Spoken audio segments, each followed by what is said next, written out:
Bismillahirrahmanirrahim. Baik, bismillahirrahmanirrahim. Assalamualaikum warahmatullahi wabarakatuh. Waalaikumsalam Waalaikumsalam warahmatullahi warahmatullahi wabarakatuh.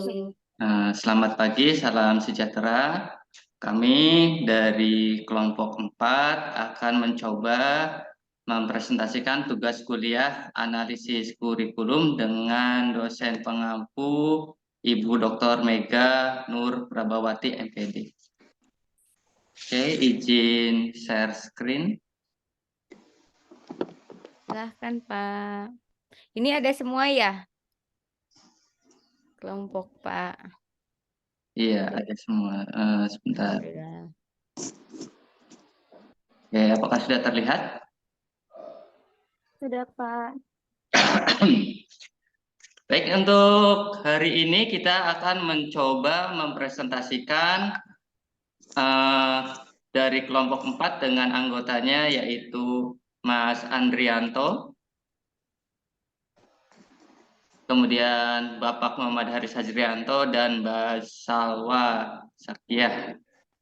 Nah, di sini saya sebagai orang ketiga agar yang muda-muda tidak tergoda seperti itu.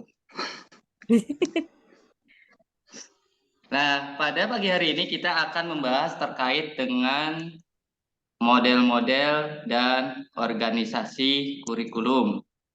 Nanti akan diawali oleh Mbak Salwa terkait model-model kurikulum, model-model pengembangan kurikulum. Kemudian akan dilanjut oleh Mas Andri terkait model implementasi kurikulum, kemudian pengertian atau makna organisasi kurikulum, dan yang kelima, pemilihan dan penentuan isi kurikulum. Nah, nanti terakhir bagian saya, yaitu terkait dengan prosedur dalam organisasi kurikulum dan bentuk-bentuk organisasi kurikulum. Untuk yang pertama, yaitu kepada Mbak Salwa, waktu dan tempat dipersilahkan. Terima kasih kepada Pak Haris yang telah memberikan kesempatan untuk mempresentasikan mengenai yang pertama ini adalah model dari kurikulum. Nah, sebagai gambaran awal, saya yakin ibu-ibu sama bapak-bapak di sini punya sepatu lebih dari satu di rumah. Lebih dari satu. Itu pasti ya. Dan Ya, misalkan, iya, ada sepatu pentopel, kemudian ada sneakers, ada sepatu sendal jepit. heel, iya sendal jepit juga, dan yang lain-lain. Nah, di sini berarti kan modelnya itu berbeda-beda, dan ada ciri khas yang membedakan antara satu model dengan model yang lain. Kemudian waktu penggunaannya juga berbeda. Kalau pentopel misalkan saat menghadiri acara-acara formal, kemudian sendal jepit kalau mau ke WC gitu kan.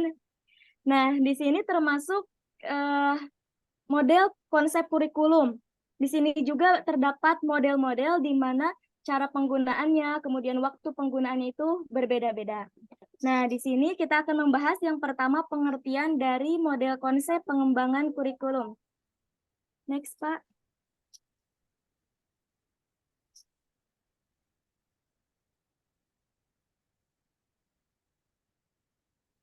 Nah, di sini ada pengertian dari model konsep pengembangan kurikulum.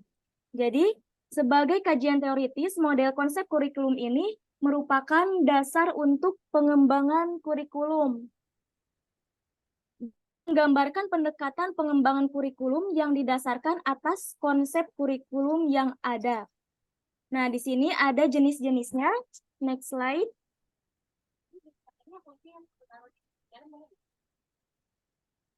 Yang jenis pertama ini ada kurikulum subjek akademis, di mana kurikulum subjek akademis ini terdiri dari correlated kurikulum, kemudian concentrated kurikulum, integrated kurikulum, problem solving kurikulum.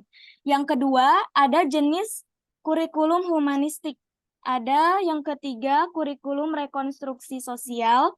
Yang keempat, kurikulum teknologis. Yang kelima, kurikulum konstruktivistik. Mari kita bahas satu persatu. Yang pertama mengenai kurikulum subjek akademis. Nah, kalau kurikulum subjek akademis ini merupakan model yang paling tua dan juga banyak digunakan di berbagai negara. Inti dari kurikulum ini adalah penguasaan materi yang sebanyak-banyaknya, sangat diprioritaskan pada kurikulum ini.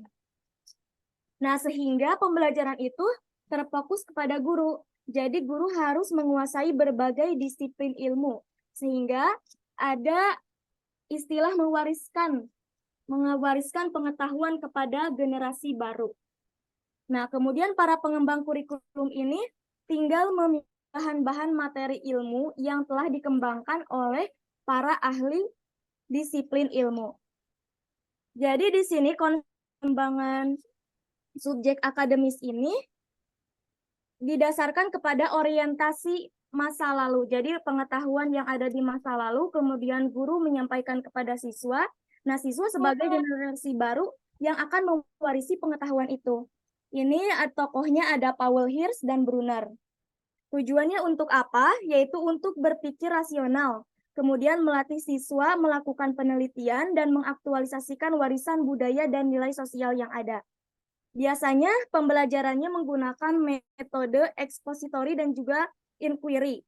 Dan untuk bentuk evaluasinya nanti akan disesuaikan dengan tujuan dan sifat mata pelajaran sehingga dominan pada akhirnya itu pada aspek pengetahuan. Yang selanjutnya, nah subjek akademis ini terbagi dalam beberapa bagian, yaitu ada korelatif kurikulum, di mana ini menekankan pada pentingnya hubungan antara organisasi materi atau konsep yang dipelajari dari pelajaran dengan pelajaran lain, tanpa menghilangkan esensial dari setiap pelajaran. Korelatif berarti kan secara bahasa itu mengkorelasikan, jadi ada korelasi antara materi dengan konsep pelajaran yang lain. Selanjutnya ada konsentratif kurikulum, di mana ini disusun kepada bahan pelajaran atas tema-tema pelajaran tertentu. Nah, ini berdasarkan minat ataupun kebutuhan siswa. Jadi, konsentrasi terhadap minat siswa tertentu, biasanya ini lebih kepada pengembangan minat belajar siswa. Yang selanjutnya, integratif kurikulum. Nah, di sini biasanya polanya itu memperlihatkan warna disiplin ilmu. Jadi bahan ajar itu diintegrasikan jadi satu kesatuan yang disajikan dalam bentuk satuan unit. Dalam satu unit terdapat hubungan antar pelajaran serta berbagai kegiatan siswa. Next. Ada integrated, ada model problem solving kurikulum. Di mana model problem solving ini berarti model memecahkan masalah. Artinya di kurikulum ini isinya itu tentang pemecahan masalah yang ada di kehidupan sehari-hari dengan menggunakan pengetahuan, keterampilan, dan dipahami dan digali melalui berbagai disiplin ilmu. Yang selanjutnya ada kurikulum humanistik, di mana kurikulum humanistik itu secara bahasa human itu manusia. Jadi menekankan kepada dasar-dasar kemanusiaan. Dan konsep aliran pendidikan ini didasarkan pada progressive education dari John Dewey dan romantic education dari J.J. Rousseau, di mana tokohnya ada Carl Rogers, Maslow, dan juga Gestalt. Nah, di sini fungsi kurikulum dari humanistik ini apa? Itu menyediakan pengalaman yang berharga untuk membantu peserta didik berkembang dengan baik dan mewujudkan kemampuan aktualisasi diri peserta didik. Nah, kemudian di sini menekankan pada pengembangan kepribadian secara utuh dan seimbang. Artinya, tidak hanya aspek kognitif saja yang diperhatikan, tetapi ada aspek motorik, kemudian aspek psikomotorik, ada aspek afektif juga diperhatikan. Kemudian di sini pembelajaran segi sosial, moral, dan afektif juga mendapat perhatian. Sesuai dengan namanya, humanistik berarti berhubungan dengan sosial, di mana pembelajaran itu berpusat kepada peserta didik. Nah, untuk proses evaluasinya, di sini cenderung kepada hasilnya itu sikap atau kepribadian dan soft skill. Beda dengan subjek akademis. Kalau subjek akademis lebih ke kognitif, kalau humanistik lebih ke afektifnya. Selanjutnya, ada kurikulum rekonstruksi sosial. Kurikulum rekonstruksi sosial ini memiliki hubungan yang erat dengan kegiatan kemasyarakatan. Di dalamnya terdapat interaksi. Nah, di sini kurikulum ini memusatkan perhatian pada permasalahan peserta didik untuk membentuk masyarakat yang lebih baik. Tujuannya untuk apa? Yaitu untuk menghadapi tantangan, ancaman, hambatan, dan gangguan yang dihadapi oleh manusia. Nah, model ini dikembangkan oleh Harold Ragg, George Kohn, T. Bramer, dan Paulo Freire. Di sini untuk isi dari kurikulum ini ada real, action, dan juga value, yang artinya menekankan kepada nilai-nilai yang ada di masyarakat. Sehingga pendekatan pembelajaran di kurikulum rekonstruksi sosial ini lebih kepada pembelajaran kooperatif, artinya kerjasama, bukan kompetitif. Yang selanjutnya,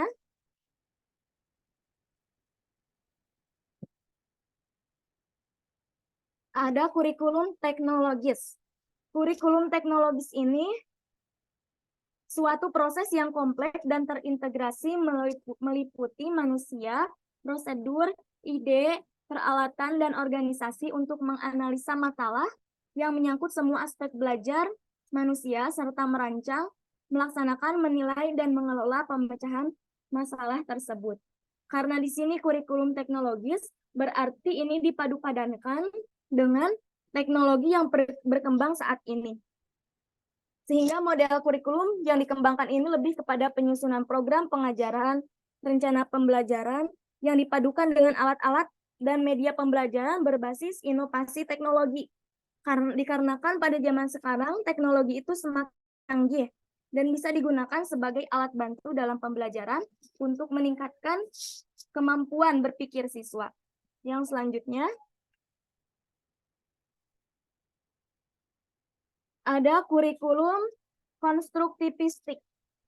Di konstruk kalau secara bahasa itu membangun. Artinya, siswa tidak begitu saja mengambil atau menerapkan kurikulum standar yang menekankan kepada aktivitas guru. Nah, sedangkan siswa hanya sebagai objek semata. Tetapi di kurikulum konstruktivis ini, siswa pusatnya. Artinya, siswa yang mengkonstruk sendiri pengetahuannya dengan dibimbing oleh guru. Jadi, di sini guru itu sebagai fasilitator saja, sedangkan murid yang memiliki peran utama. Yang selanjutnya, ada model-model pengembangan kurikulum. Kalau tadi model konsep pengembangan kurikulum yang merupakan dasar dari pengembangan kurikulum, nah sekarang akan dibahas apa saja model-model pengembangan kurikulum itu. Selanjutnya, nah, model pengembangan kurikulum ini berkaitan dengan cara berpikir, kemudian berkaitan dengan nilai, sistem nilai, baik itu nilai sosial, nilai keagamaan, dan yang lainnya. Dan proses pengembangan kebutuhan peserta didik itu, kemudian kebutuhan masyarakat maupun arah program pendidikan, itu menjadi terstruktur dan terarah dikarenakan adanya model pengembangan kurikulum ini. Nah, setidaknya di sini ada 3 proses di dalam model pengembangan kurikulum. Ada 3 kegiatan, yaitu desain atau mendesain, implementation atau mengimplementasikan, dan juga mengevaluasi atau evaluation. Di mana model pengembangan kurikulum ini akan berkaitan dengan sistem perencanaan pembelajarannya, yang akhirnya akan berdampak kepada pemenuhan berbagai kebutuhan dan juga standar keberhasilan pendidik. Yang selanjutnya, di sini ada banyak macam-macam dari model-model pengembangan kurikulum. Ada model Tyler, model administratif, model Grace and Ruth, kemudian ada model berbasis kompetensi, model berbasis masyarakat, model Hilda Taba, model Beckham, dan model Olivia. Yang pertama kita bahas mengenai model Rap Tyler. Nah, di sini menurut Tyler ada beberapa langkah yang dilakukan dalam model ini. Yang pertama, menentukan tujuan pendidikan. Artinya apa? Ini merupakan gambaran perilaku akhir siswa di kognitifnya, ataupun di afektifnya, atau di psikomotoriknya. Kemudian yang kedua, menentukan proses pembelajaran yang harus dilakukan. Nah, langkah yang dilakukan itu kita harus mendeteksi kemampuan awal siswanya dulu. Latar belakang siswanya seperti apa. Baru kita bisa menentukan proses pembelajaran yang cocok untuk karakter siswa yang seperti itu seperti apa. Yang ketiga, menentukan organisasi pengalaman belajar. Jadi kita menentukan organisasi pengalaman belajar apa yang harus dilalui siswa. Jadi siswa tidak hanya mendengarkan saja, tidak mendapatkan pengalaman mendengarkan penjelasan guru saja, tetapi harus variatif. Ada kalanya siswa yang harus mengkonstruksi pengetahuan itu sendiri dan berperan aktif di dalam pembelajaran. Yang keempat, menentukan evaluasi pembelajaran. Yang selanjutnya, yang model kedua,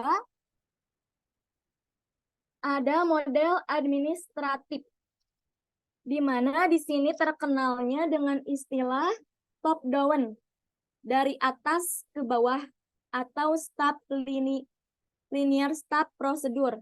Artinya pengembangan kurikulum ini ide awalnya itu dari pejabat di atas, pembuat kebijakan, dan keputusan berkaitan dengan pengembangan kurikulum. Nah, jadi di sini pemerintah pusat yang menyusun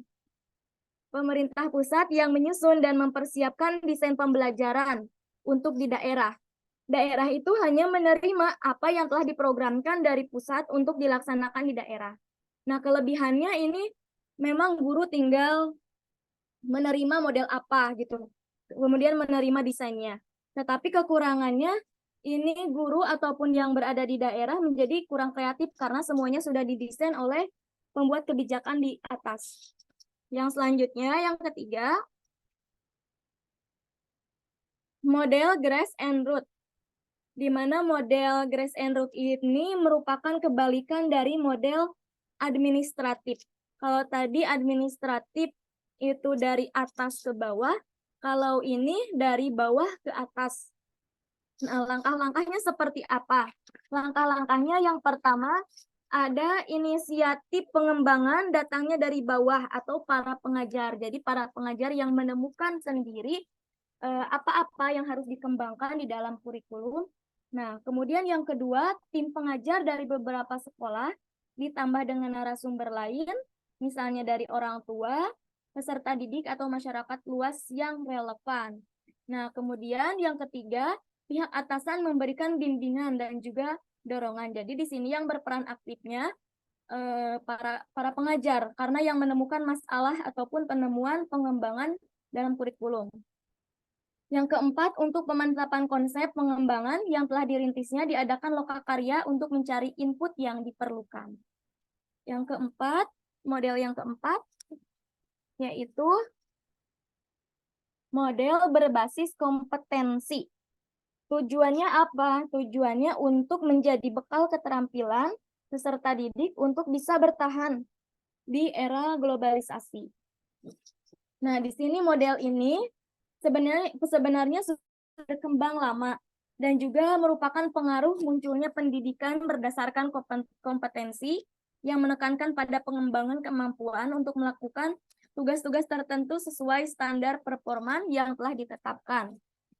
Model yang kelima yaitu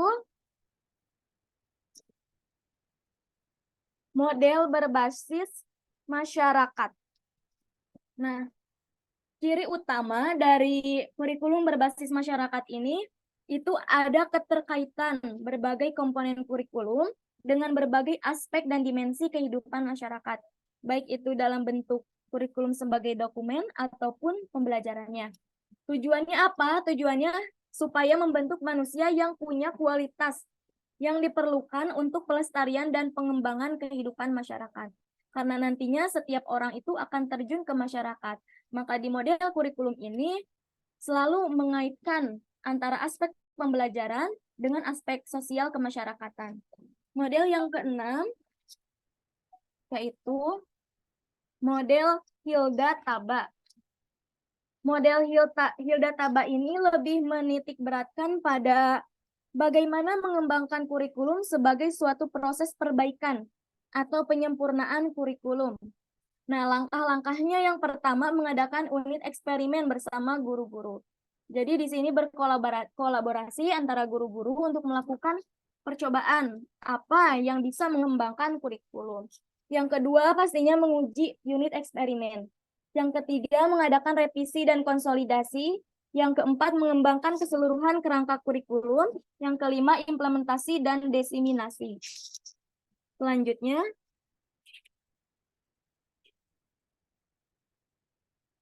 ada model Bekam. Model Bekam ini merupakan gagasan pengembangan kurikulum yang telah dilaksanakan di kelas, diperluas di sekolah, kemudian disebarkan di sekolah daerah-daerah tertentu, berskala regional ataupun nasional. Yang kedua, itu langkahnya menunjuk tim pengembang yang terdiri atas ahli kurikulum, para expert, staf pengajar, petugas bimbingan, dan narasumber lain. Yang ketiga, tim menyusun tujuan pengajaran, materi, dan pelaksanaan proses belajar mengajar. Yang keempat, melaksanakan kurikulum sekolah. Yang kelima, mengevaluasi kurikulum yang berlaku.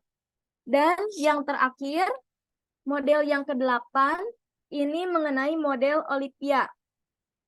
Model Olympia ini menggambarkan konsep yang sistematik dan bersifat komprehensif, di mana langkah-langkahnya itu ada 3. Yang pertama, ini dimensi penyempurnaan kurikulum di tingkat sekolah. Kemudian yang kedua, dimensi pembuatan keputusan dalam merancang suatu program kurikulum. Dan yang ketiga, ini dimensi pengembangan lebih lanjut sebagai hasil pelaksanaan program yang telah berjalan, sekaligus sebagai hasil dari penyempurnaan kurikulum yang sesuai dengan tingkat dan perkembangan peserta didik. Nah, itu mengenai model pengembangan kurikulum. Jadi tadi sudah membahas mengenai model konsep pengembangan kurikulum, dan yang kedua ada model pengembangan kurikulum. Dan yang selanjutnya ada model implementasi kurikulum yang akan dijelaskan oleh Pak Andrianto.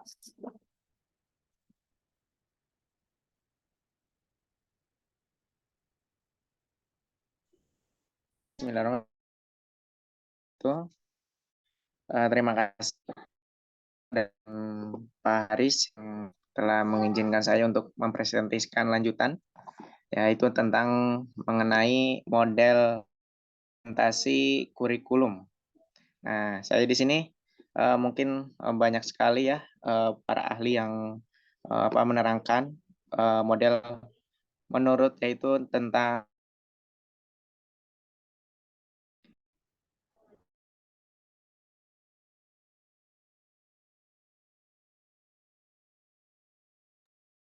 Halo Pak Andri? Pak Andri? Halo?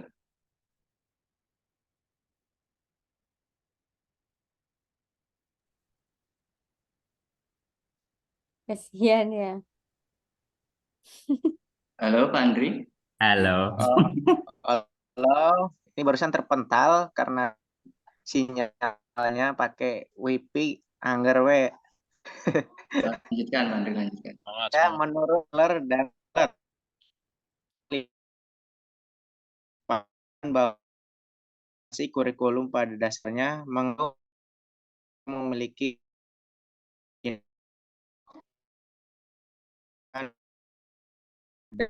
mungkin seperti itu ya dari menurut Miller dan Seller. Nah, contohnya concern based adoption model CBAM, yaitu mengidentifikasi berbagai tingkatan perhatian guru terhadap suatu pembaharuan dan bagaimana guru mengadakan pembaharuan di dalam kelas. Nah, terus ada lagi the inovasi profil model para guru dan pengembangan kurikulum untuk mengembangkan suatu pengembangan profil hambatan-hambatan melakukan perubahan serta berupaya untuk mengatasi hambatan tersebut. Terus opening relation independent TORI didasarkan kepada orientasi kurikulum transformasional transformation kurikulum memfokuskan pada perubahan pribadi dan sosial. Next.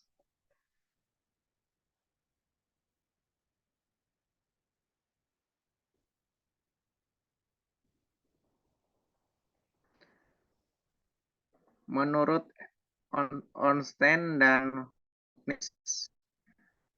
modernis, pertama model implementasi kurikulum yang pertama ini merupakan hasil pemikiran modernis, Ornstein dan Hucknis 2018, mengatakan bahwa individu yang menganut pendekatan modernis terhadap implementasi kurikulum menerima hal tersebut berbagai aturan dan prosedur yang ditempatkan untuk menciptakan perubahan dan mengembangkan serta pada kurikulum baru, Orientation dan Hucknis 2018.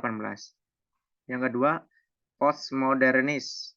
Dalam pendekatan postmodernis, kurikulum dianggap sebagai konstruksi sosial yang terus berkembang dan berubah seiring waktu. Postmodernisme menekankan pentingnya mempertimbangkan perspektif dan pengalaman siswa dalam merancang kurikulum. Pendekatan ini juga menekankan pentingnya instruksi keragaman pengakuan terhadap berbagai bentuk pengetahuan dan kebenaran yang ada di masyarakat. Next.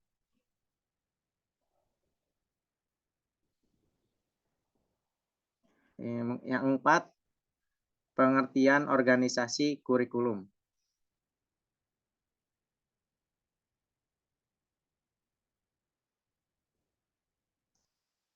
Pengertian organisasi kurikulum menurut S. Nasution 2006, organisasi kurikulum susunan murid-murid. Dan menurut Nurgianto, pengertian organisasi kurikulum ialah struktur program kurikulum yang merupakan kerangka umum program pengajaran yang akan disampaikan kepada peserta didik. Next.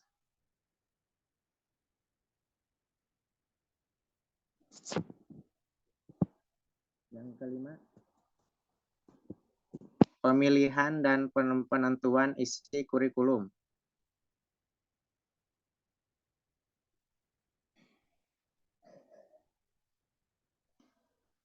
Pemilihan dan penentuan isi kurikulum. Isi kurikulum terdiri atas bahan-bahan pengajaran dan berbagai pengalaman yang diperlukan dalam tercapainya tujuan pendidikan. Beberapa ahli kurikulum menganggap perlu adanya sejumlah kriteria yang digunakan sebagai pedoman, patokan, dan ukuran isi kurikulum tersebut. Next.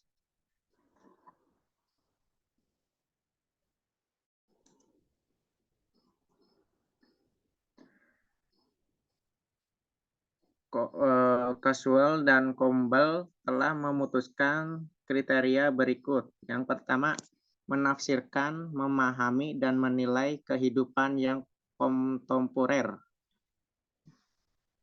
Yang kedua, memuaskan minat dan kebutuhan para siswa.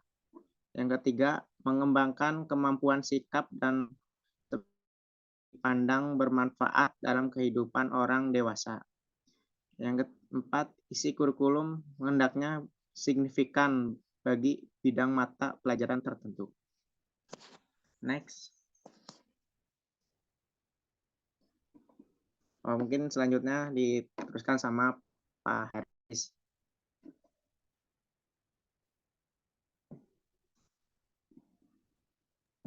Baik, terima kasih kepada Pak Andri yang telah menjelaskan terkait dengan model implementasi kurikulum, kemudian pengertian atau makna organisasi kurikulum, dan pemilihan dan penentuan isi kurikulum. Selanjutnya yang akan saya sampaikan yaitu terkait dengan prosedur dalam organisasi kurikulum dan bentuk-bentuk organisasi kurikulum.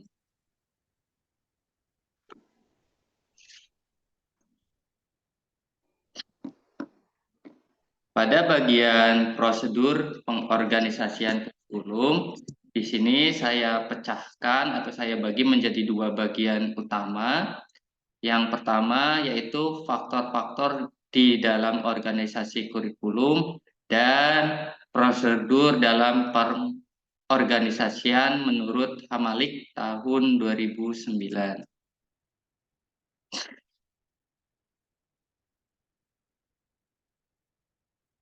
Dalam organisasi kurikulum, ada beberapa faktor yang perlu diperhatikan.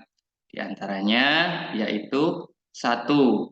Ruang lingkup bahan atau scope adalah keseluruhan materi pembelajaran dan pengalaman yang akan diberikan dari suatu bidang studi, mata pelajaran, atau dari suatu pokok bahasan tertentu.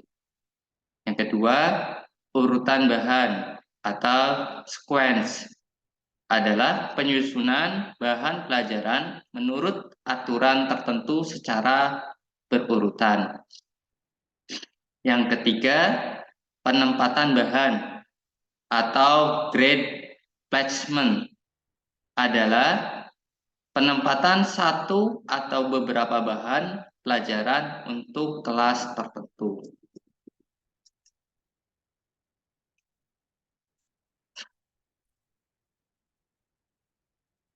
Menurut Hamalik tahun 2009, dalam pengorganisasian kurikulum terdapat beberapa prosedur yang meliputi.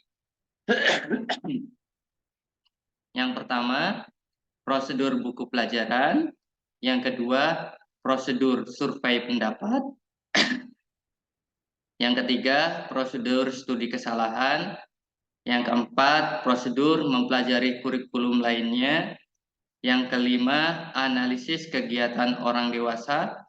Yang keenam, prosedur fungsi sosial. Dan yang ketujuh yaitu prosedur minat kebutuhan. Di sini saya akan mencoba menjelaskan satu persatu. Yang pertama, prosedur buku pelajaran. Pemilihan isi kurikulum didasarkan atas materi yang terkandung di dalam buku pelajaran atau sejumlah buku pelajaran yang telah dipilih oleh sebuah panitia tertentu. Yang kedua, prosedur survei pendapat. Pemilihan dan pengorganisasian isi kurikulum dilakukan dengan jalan mengadakan survei atau penelitian terhadap pendapat berbagai pihak. Yang ketiga, prosedur studi kesalahan. Prosedur ini dilakukan dengan jalan mengadakan analisis terhadap kesalahan, kekeliruan, kelemahan, atau kebaikan atas hasil-hasil atau pengalaman. Sebentar, minum dulu. Yang keempat, prosedur mempelajari kurikulum lainnya. Prosedur ini dapat disamakan dengan mempelajari metode sekolah lain. Guru atau sekolah dapat menetapkan dan menentukan isi kurikulum untuk sekolahnya sesuai dengan tujuan. Yang kelima, analisis kegiatan orang dewasa. Melalui prosedur ini, terlebih dahulu diadakan studi terhadap kegiatan-kegiatan dalam kehidupan untuk menemukan sejumlah kegiatan yang diperkirakan berguna untuk dipelajari oleh siswa di sekolah. Kegiatan yang dianalisis adalah yang berkenaan dengan pekerjaan atau jabatan.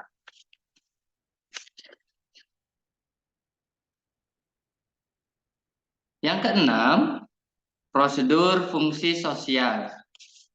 Prosedur ini berkaitan dengan prosedur analisis kegiatan masyarakat.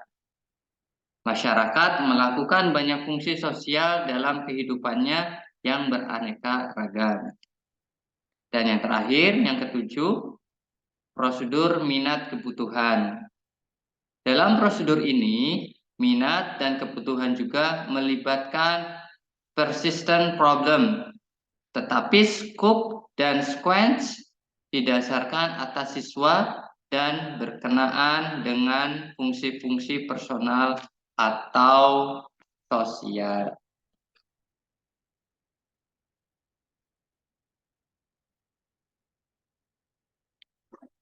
Bentuk organisasi kurikulum.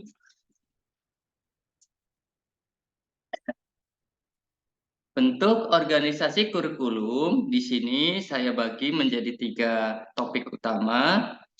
Yang pertama yaitu separate subject kurikulum atau kurikulum mata pelajaran terpisah-pisah.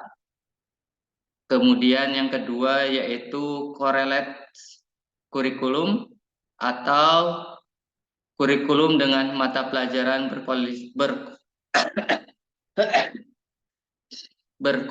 berkorelasi atau gabungan. Dan yang ketiga yaitu integrate kurikulum atau kurikulum terpadu atau terintegrasi.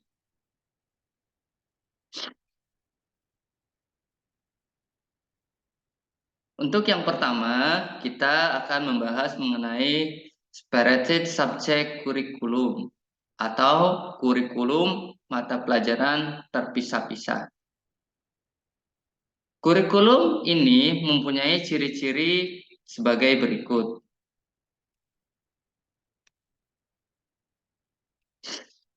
Yang pertama, terdiri atas sejumlah mata pelajaran yang terpisah satu sama lain dan masing-masing berdiri sendiri.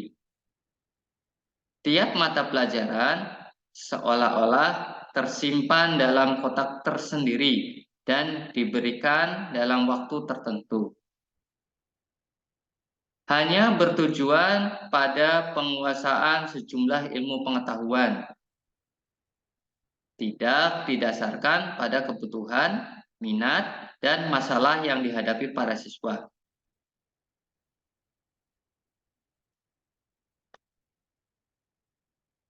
Bentuk kurikulum yang tidak mempertimbangkan kebutuhan, masalah, dan tuntunan. Pendekatan metodologi mengajar yang digunakan adalah sistem penuangan atau imposisi. Guru berperan paling aktif. Dan yang terakhir, para siswa sama sekali tidak dilibatkan dalam perencanaan kurikulum.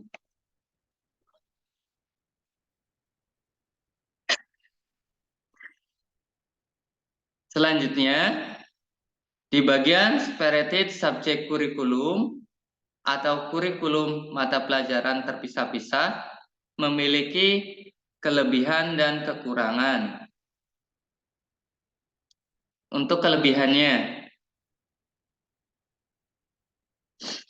yang pertama, bahan pelajaran disusun secara sistematis, logis, sederhana, dan mudah dipelajari. Yang kedua, kurikulum dapat dilaksanakan untuk mewariskan nilai-nilai dan budaya terdahulu. Yang ketiga, kurikulum ini mudah diubah dan dikembangkan.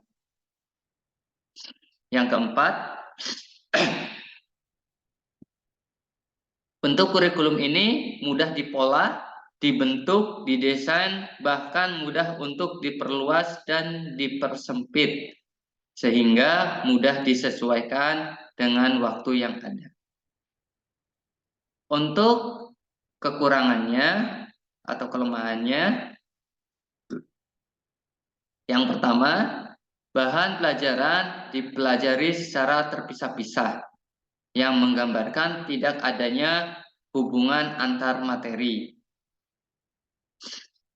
Yang kedua, bahan pelajaran yang diberikan atau yang dipelajari siswa tidak bersifat aktual. Yang ketiga, proses belajar lebih mengutamakan aktivitas guru, sedangkan siswa cenderung pasif. Yang keempat, bahan pelajaran tidak berdasarkan pada aspek permasalahan sosial. Dan yang kelima, proses dan bahan pelajaran sangat kurang memperhatikan bakat, minat, dan kebutuhan siswa.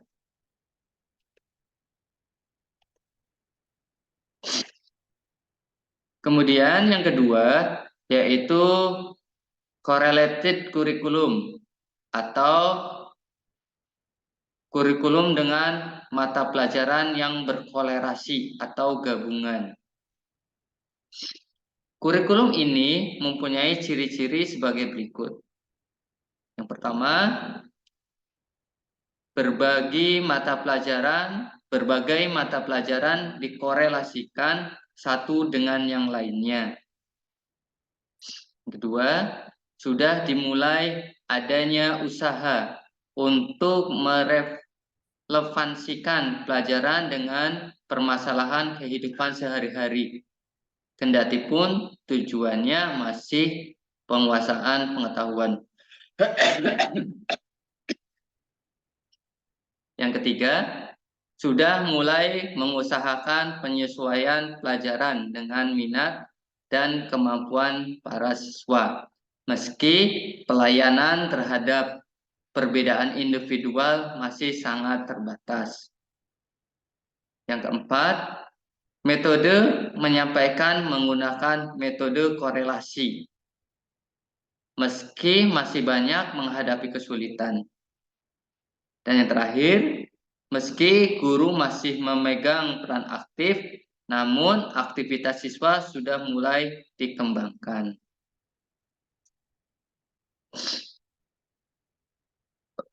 Pada bagian correlated curriculum atau kurikulum dengan mata pelajaran yang berkolerasi atau gabungan, di sini juga memiliki kelebihan dan kekurangannya. Untuk kelebihannya itu ada 3.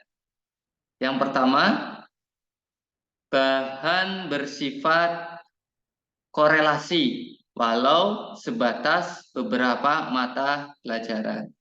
Contohnya di sini mungkin matematika dengan IPA itu bisa dikorelasikan, PPKN dengan IPS bisa dikorelasikan, seni budaya dengan prakarya, kemudian apa itu namanya, bahasa Indonesia dengan bahasa daerah atau bahasa Sunda atau dengan bahasa Inggris juga bisa dikorelasikan. Untuk yang B, yaitu memberikan wawasan yang lebih luas dalam lingkup satu bidang studi. Yang C, menambah minat siswa berdasarkan korelasi mata pelajaran yang sejenis. Kekurangannya ada 4. Yang pertama atau A, bahan pelajaran yang diberikan kurang sistematis serta kurang begitu mendalam. Yang B, kurikulum ini kurang menggunakan bahan pelajaran yang aktual yang langsung berhubungan dengan kehidupan nyata siswa. Yang C, kurikulum ini kurang memperhatikan bakat, minat, dan kebutuhan siswa. D, apabila prinsip penggabungan belum dipahami, kemungkinan bahan pelajaran yang disampaikan masih terlampau abstrak.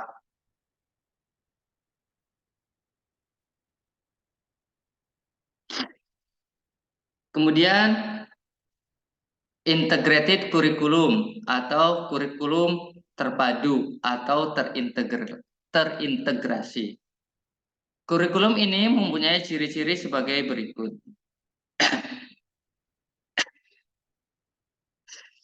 Yang pertama, berdasarkan filsafat pendidikan demokrasi. Berdasarkan psikologis belajar Gestalt atau organismik. berdasarkan landasan sosiologis dan sosiokultural, berdasarkan kebutuhan, minat, dan tingkat perkembangan atau pertumbuhan siswa. Bentuk kurikulum ini tidak hanya ditunjang oleh semua mata pelajaran atau bidang studi yang ada, tetapi lebih luas.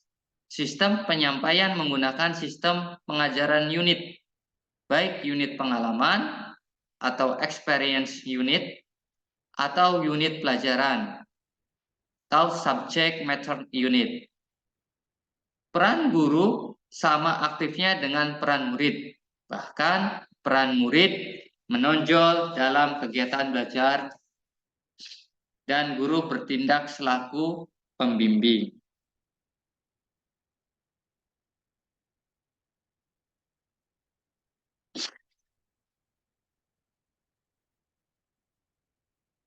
Di dalam integrated curriculum memiliki kelebihan dan kekurangannya. Untuk kelebihannya, yang pertama, mempelajari bahan pelajaran melalui pemecahan masalah.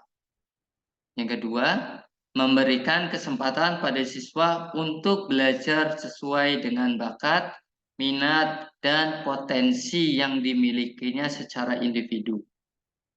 Yang ketiga, memberikan kesempatan pada siswa untuk menyelesaikan permasalahan secara bekerja sama atau kooperatif. Yang keempat, memberikan kepada siswa untuk belajar berdasarkan pada pengalaman langsung. Dan yang kelima, dapat membantu meningkatkan hubungan antara sekolah dengan masyarakat. Kekurangan dari integrated curriculum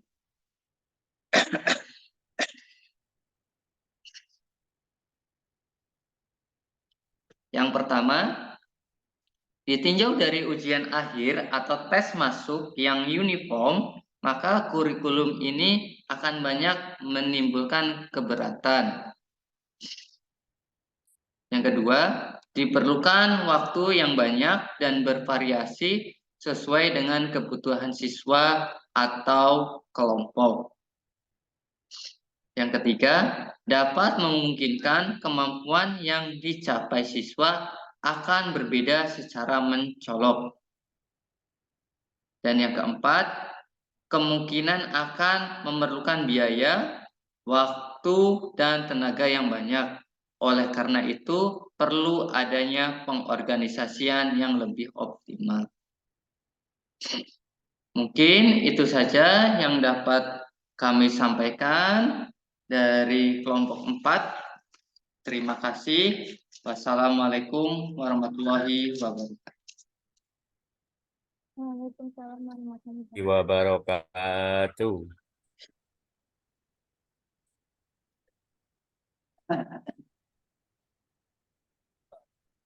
Baik, untuk sesi selanjutnya yaitu sesi tanya jawab.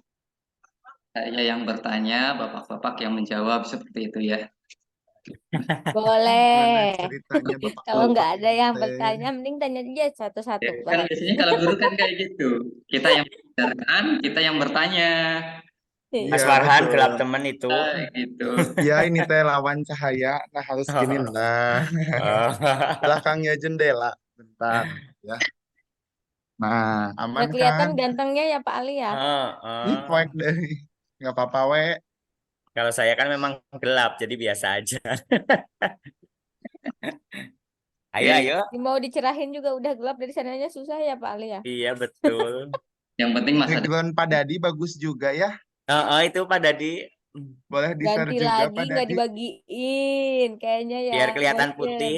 Ini sengaja bikin yang putih ini buat Pak Ali khusus Iya, biasanya. makasih Pak Dadi. Biar agak cerah katanya gitu. Oke, ntar dikirim bentar. Oke, silakan ada yang bertanya kah? Ada moderator Bu Arsi Ada ngapain? Meila nih yang bertanya. Yang udah angkat tangan. Coba tangannya diturunin takutnya cangkel. Oh, ada Farhan juga. Sok boleh nomor 1 Meila juga dulu, terus Farhan. Oke. Udah Mbak, ngicip-ngicip pengertian cantik aja tuh Farhan. Oke, tanya Meila Memang Bu dulu Arsy kelompoknya satu-satu Pak ya. Haris. Mau ditulis dulu pertanyaannya? tulis dulu lah. Ini anak muda semua inget kayaknya ya, tulis aja dulu pertanyaannya. Mm-mm. Mangga Mbak Meila. Meila pertanyaannya apa? Iya, saya mau bertanya tadi ke yang dibahas oleh Pak Haris ya, yang bentuk dari organisasi. Contoh implementasi bentuk organisasi kurikulum yang ada di kita gitu, yang kita gunakan. Bagaimana dengan kurikulum yang berlaku sekarang gitu, termasuknya ke yang mana? Oke, cukup Mei. Oke, mau ditampung dulu atau dijawab Pak Haris? Langsung dijawab saja. Kalau Langsung dijawab nanti saja. pertanyaannya ke saya semua sepertinya. Iya. Enggak, nanti dijawab sama Salwa sedikit. Sama Pak Andrianto, asal jangan tuh. Pak kasihan lagi ke WC. Oh, udah ada ternyata. Udah, Bu. Terkait dengan Oke, silahkan. implementasi bentuk kurikulum ya Bu Meila ya. Iya, Pak. Oke, terkait dengan integrated kurikulum. Sebenarnya untuk yang sekarang itu kita pakai dua Bu, pakai dua kurikulum.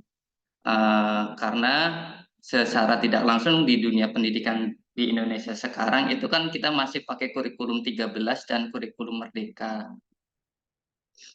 Nah, tapi untuk di tingkat SMP, SMA atau SMK itu tidak terlalu mencolok terkait dengan integrated kurikulumnya. Yang sangat mencolok itu adalah di bagian SD. Karena di situ di SD ada yang menggunakan correlated kurikulum atau kurikulum dengan mata pelajaran yang berkorelasi atau gabungan. Kalau di SD namanya apa ya? Kurikulum apa ya? Yang Tematik kali ya, itu Pak. tematik. Nah, itu tematik sangat dirasakan sekali. Itu masuknya ke bagian correlated kurikulum karena berdasarkan definisi awal bahwa kurikulum korelasi itu adalah dengan mata pelajaran yang digabungkan. Jadi satu alur kita membahas tentang apa itu digabungkan terkait dengan beberapa mata pelajaran. Tapi di sisi lain di kurikulum Merdeka sekarang baik di SD, SMP, SMA atau SMK itu sudah masuk ke integrated kurikulum atau kurikulum terpadu atau terintegrasi. Jadi di situ dimasukkan ke dalam kebutuhan, minat, kemudian tingkat perkembangan siswa, pertumbuhan siswa, dan pola pikirnya. Berarti di situ sudah masuk sedikit banyak dengan pembelajaran diferensial, di mana kita berfokus pada kemampuan, minat bakat siswa, kemudian dihubungkan dengan Lanika. Ya, kemudian dihubungkan dengan kebutuhan nanti di masyarakat. Jadi terkait dengan pertanyaan Bu Meila, untuk saat ini di Indonesia pakai yang mana? Masih ada dua, yaitu terkait dengan kurikulum korelasi dan kurikulum terintegrasi.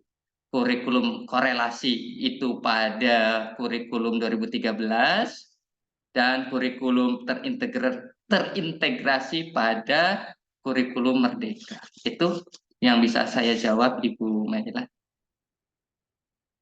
Izin menambahkan Pak boleh? Terima kasih. Nah, untuk berkaitan dengan implementasi dari bentuk kurikulum yang mengenai correlated kurikulum, mungkin di Indonesia itu diimplementasikan juga pada pendidikan anak usia dini atau PAUD. Soalnya diintegrasikan berbagai aktivitas pembelajaran, misalkan seni musik ataupun gerak dan juga bahasa, tapi dalam tema tertentu. Gitu Bu mungkin tambahannya. Ya, baik. Terima kasih Bu Salwa.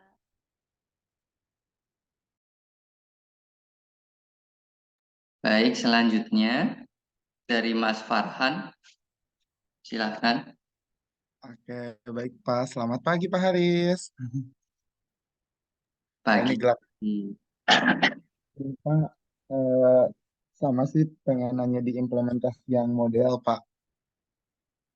Bisa diberikan contoh-contohnya nggak sih, Pak? Ke saya apa ke Pak Andri atau ke Bu Salwa? Ke saya lagi. Oke. Ke siapa aja weh gitu. Jadi kan biar mudah gini, ada pengertiannya, ada contohnya gini, atau gimana Eh, gitu. Gimana diperjelas Mas Farhan? Tolong. Jadi itu Pak, jadi diberikan contoh atau implementasi bagaimana sih yang model yang konstruktif gitu.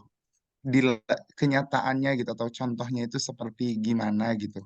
Kalau Ya. misalkan di Indonesia itu menggunakan model yang mana gitu Pak. Oke. Oke, makasih Pak. Baik. Langsung dijawab aja, Pak. Boleh sama siapa? Mbak Bu Salwa?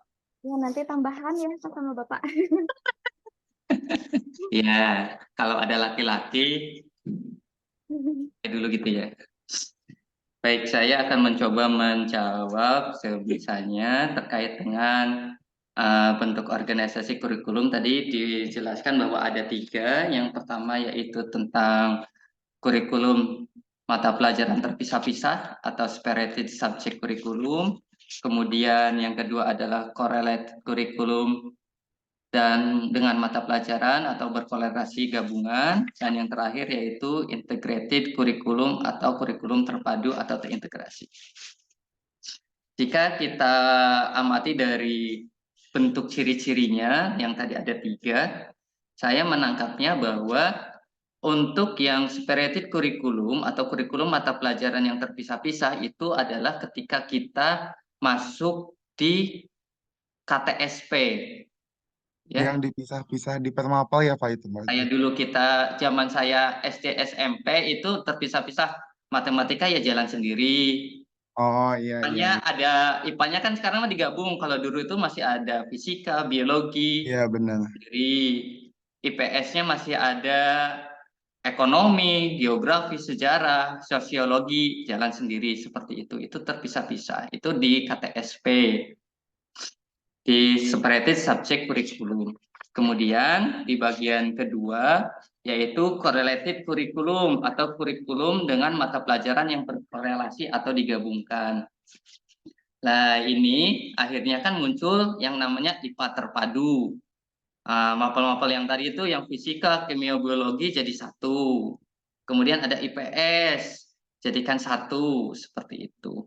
Dan juga di bentuk yang lain itu materi-materi terkait saling berkorelasi bukan hanya antar materi, juga antar mapel. Contohnya yang tadi saya sampaikan, matematika bisa dikorelasikan dengan IPA. IPS bisa dikorelasikan dengan PKN, mungkin terkait dengan demokrasi. Nah, PKN dengan IPS bisa masuk. Kalau matematika dengan IPA contohnya yaitu tentang penimbangan massa jenis. Nah, di sini itu kan untuk menentukan massa jenis bahwa volume dibagi massa benda seperti itu. Itu kan masuk ke materi pembagian bilangan pecahan juga masuk. Atau ketika mata pelajaran pendidikan agama Islam, bahasa Indonesia, bahasa Inggris, dan bahasa Sunda itu juga bisa digabungkan. Contohnya di pendidikan agama Islam membahas tentang surat Al-Fatihah. Nah, nanti dikorelasikan dengan pelajaran yang tadi yang bahasa terjemahkan dalam bentuk bahasa Indonesia, bahasa Inggris, atau bahasa daerah. Itu bisa dikorelasikan. Jadi cakupannya lebih luas dari separated yang tadi berjalan sendiri. Kemudian itu berlaku di kurikulum 2013 untuk yang separated kurikulum. Dan yang terakhir yaitu terkait dengan integrated kurikulum atau kurikulum terpadu atau integrasi. Nah, ini kita masuknya ke kurikulum merdeka yang sedang kita jalani karena di situ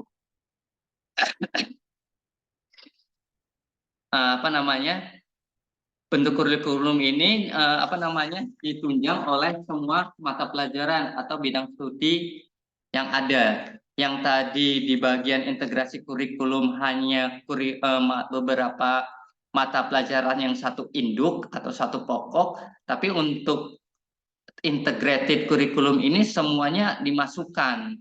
Jadi saling berhubungan secara utuh. Berdasarkan pengertian awalnya bahwa bentuk kurikulum ini tidak hanya ditunjang oleh semua mata pelajaran atau bidang studi yang ada, tetapi lebih luas. Bahkan mata pelajaran atau bidang studi baru dapat saja muncul dan dimanfaatkan guna pemecahan masalah seperti itu. Mungkin itu saja yang bisa saya sampaikan. Mangga ditambahkan untuk Bu Salwa atau Pak Andri. Izin menambahkan, Pak, mengenai pertanyaan Pak Farhan, mengenai implementasi model-model dari kurikulum ini. Di sini saya menambahkan misalnya ditinjau dari metode pembelajaran dan evaluasi. Nah, yang pertama tadi sudah dijelaskan mengenai kurikulum subjek akademis. Kalau kita lihat di implementasi kehidupannya, ditinjau dari metode pembelajaran, biasanya subjek akademis ini menggunakan metode pembelajaran ekspositori. Di mana kalau ekspositori ini guru yang menjadi pusat perhatian, artinya guru harus memiliki berbagai bidang disiplin ilmu, harus serba menguasai pengetahuan. Nah, kemudian yang kedua ada model inquiry. Model inquiry juga digunakan dalam kurikulum subjek akademis, di mana siswa nanti ada penemuan ya dengan bimbingan guru. Nah, kemudian ditinjau dari evaluasinya di kurikulum subjek akademis ini disesuaikan dengan tujuan sifat mata pelajaran, tapi lebih kepada kognitifnya, artinya aspek pengetahuannya, aspek hasilnya itu sangat diutamakan.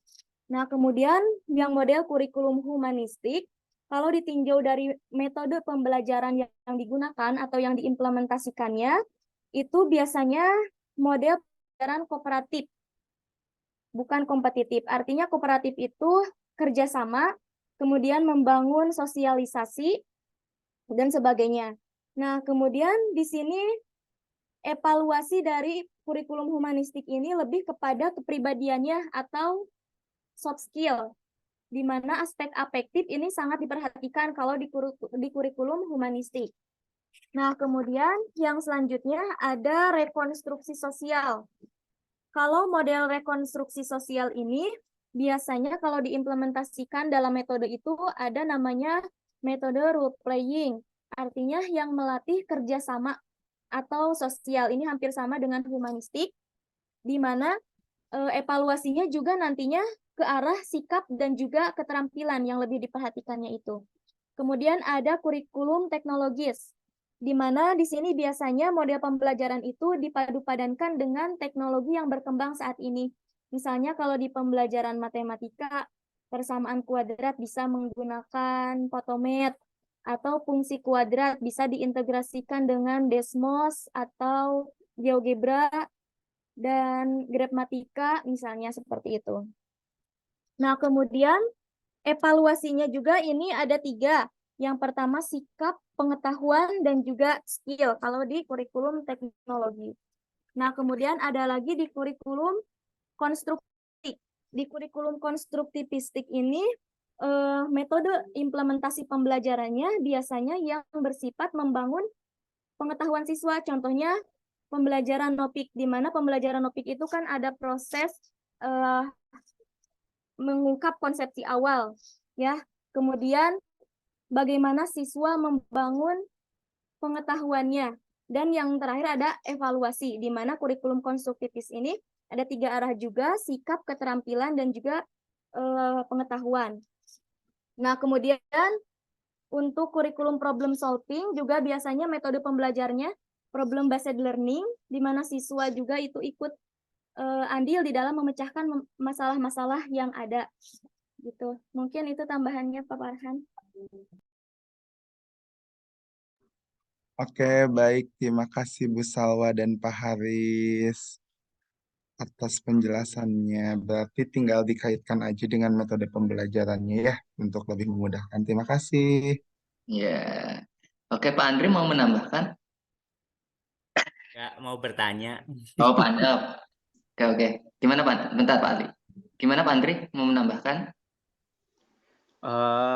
Mohon maaf sekali ya, untuk apa namanya, yang kurikulum yang tadi itu kan banyak sekali guru itu yang banyak kayak saya juga kan di sini baru di sekolah gitu ya, di sekolah negeri baru 1 tahun, terus juga apa itu kurikulum merdeka, bahkan baru hari ini terus apa kurikulum merdeka platform mengajar banyak sekali untuk tahun ini. Jadi saya benar-benar belajar gitu ya, langsung terjun ke sekolahannya gitu ya.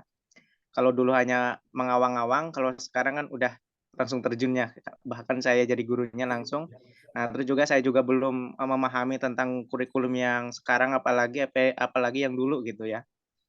Nah, terus di situ kan ada mungkin sedikit ilmu apa namanya, harus guru itu harus benar-benar punya wawasan yang luas kan. Nah, terus juga apa namanya, supaya siswa itu bisa memicu terhadap apa, bukan memicu, berarti suka terhadap mata pelajarannya, nah itu contohnya. Saya juga mengajar ke siswanya langsung, ternyata bukan hanya siswa saja, bukan bukan guru saja yang harus seperti itu, tapi siswanya juga harus bisa luas dari gurunya gitu. Bahkan harus bisa karena apa? Karena disitulah sosok guru yang bisa mengerjakan yang lebih baik gitu kan mungkin gitu ya. Nah, terus itu pengalaman saja lah ya. Terus karena saya juga belum paham dengan kurikulum gitu ya, mohon maaf sekali gitu ya. Jadi makanya saya juga sedikit di sini belajar tentang kurikulum. Seperti itu mungkin kalau dari situ mah karena ada tambahan lah. Tapi saya belajar banget sekali di sini langsung di setiap apa yang Bapak Ibu guru apa namanya, di apa, di sini diimplementasikan, saya dipraktekkan langsung ke siswanya gitu. Buat pengalaman saya gitu. Oke. Mungkin Oke, Lanjutkan lagi Pak Andri. Lanjutkan lagi Pak Andri. Oh sudah, oke sudah. Terima kasih Oke, Pak atas tambahannya. Sukses selalu guru muda. Mangga Pak Ali, dilanjutkan Pak Ali. Oke, siap. Assalamualaikum warahmatullahi wabarakatuh. Waalaikumsalam warahmatullahi Iya, mohon maaf wabarakatuh. karena belum ada yang jawab, jadi saya diam dulu. Iya, saya udah. Iya. Coba dibalikan lagi Pak Ali.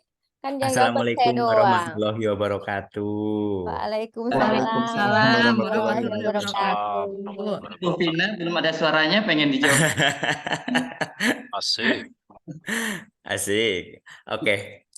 Di sini kan Pak Haris, kelompoknya Pak Haris membahas tentang pengertian organisasi kurikulum.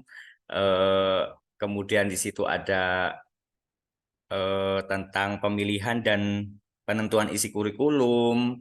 Nah, di sini saya berpikir kurikulum kan itu sering berganti-ganti. Yang anehnya itu kan kemarin yang terakhir ya, kurikulum merdeka. Sebenarnya siapa sih yang menyusun itu, menyusun apa tadi ya, isi dari pengorganisasian kurikulum.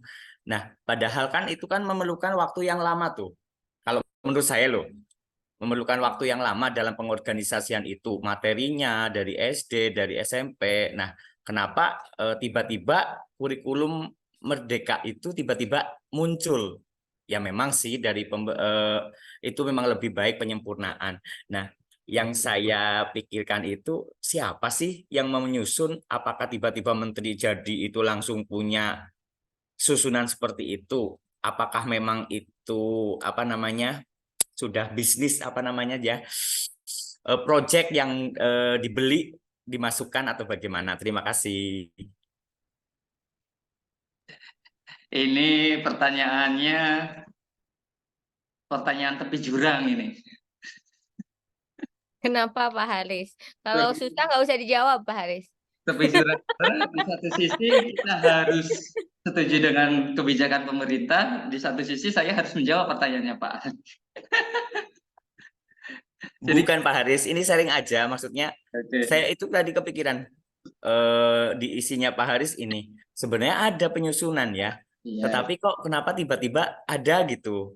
kapan nyusunnya, siapa yang nyusun, apakah para dosen-dosen gitu loh. Maksudnya penasaran gitu, nggak sih menjatuhkan. Maksudnya saya pengen tahu aja kalau memang dosen atau bagaimana. Saya juga pusing itu sebenarnya.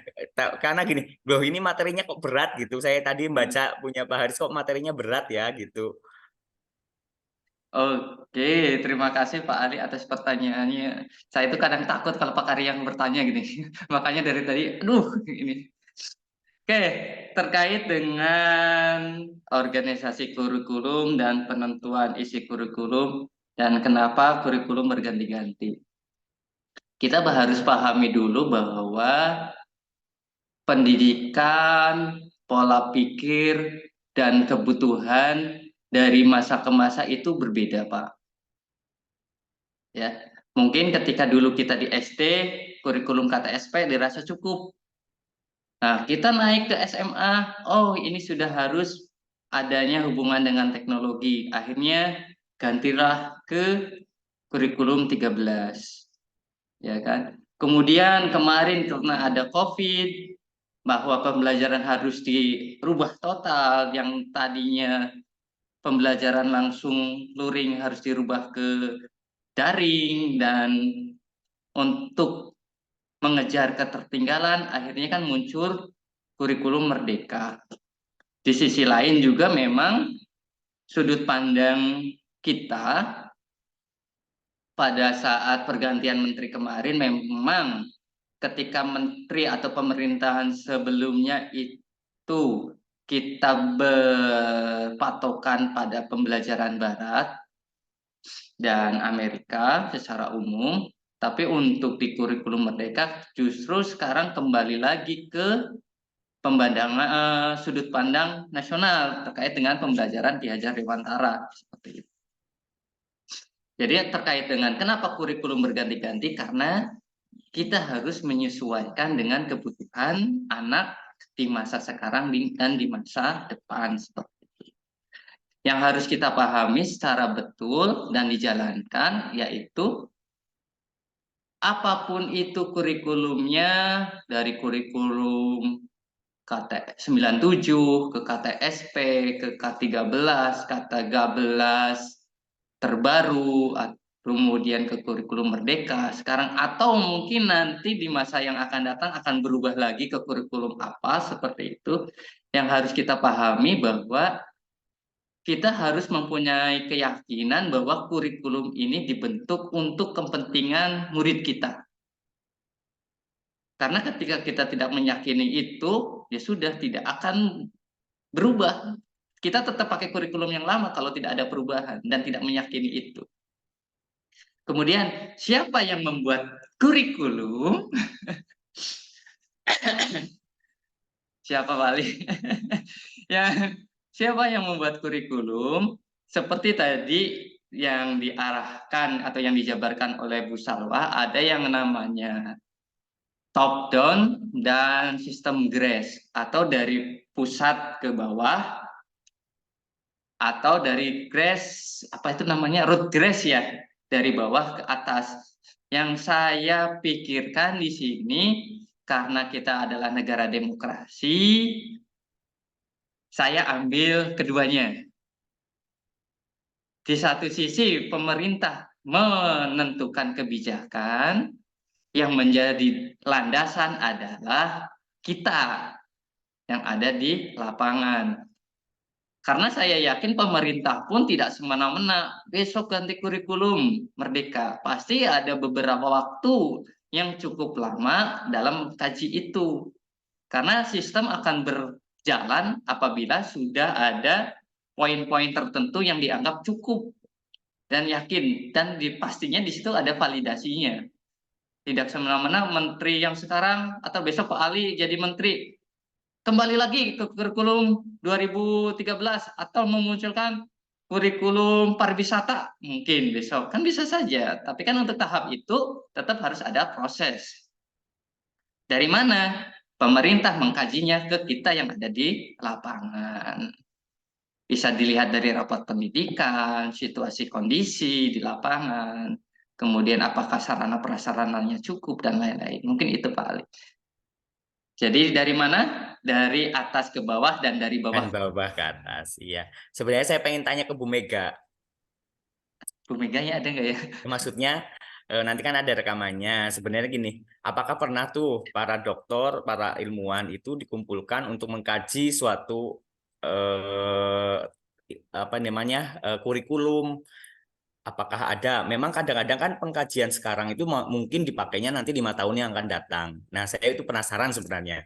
Apakah pernah dosen-dosen itu pernah diajak, ya mungkin para profesor lah ya. Nah, itu apakah diambil kemudian ya itu pengkajian tentang isi kurikulumnya apa, bahan-bahannya apa. Nah, seperti itu. Jadi saya penasaran. Seperti mohon maaf Pak Haris. Terima kasih. Udah Baik. bagus sekali tadi Pak Haris. Memang Iya. dari atas ke bawah, bawah ke atas kan lebih enak.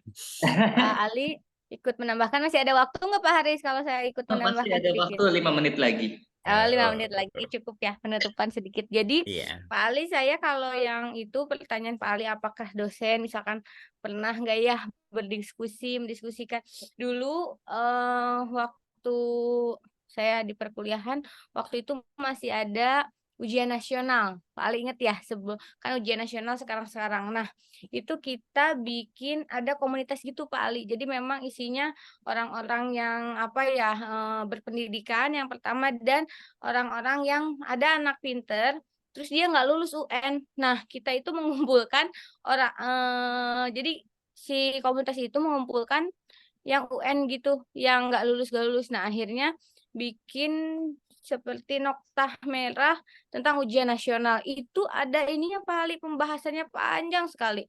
Jadi memang di luar biasanya ketika di daerah, ya saya sendiri di daerah, saya nggak menemukan orang-orang yang concern di bidang pendidikan Pak Ali. Tapi ketika kita bareng lagi, misalkan bersama teman, saya aja bersama teman misalkan ada berlima, ngobrolin kurikulum merdeka, ini kayak gimana ya, kok gini-gini. Nah, itu mungkin balik lagi ke pribadi dan ke apa ya, masing-masing gitu, kesadaran karena kalau memang kalau yang udah kebijakan tuh di atas-atas kan Pak Ali, seperti misalkan modul kurikulum merdeka itu kan termasuk salah satu teman saya tuh yang jadi penulis itu kan jatuhnya kenalan. Misalkan saya nih nanti yang kena project, saya kenalnya Pak Ali ya, saya ajakin Pak Ali aja gitu kan, Pak Ali.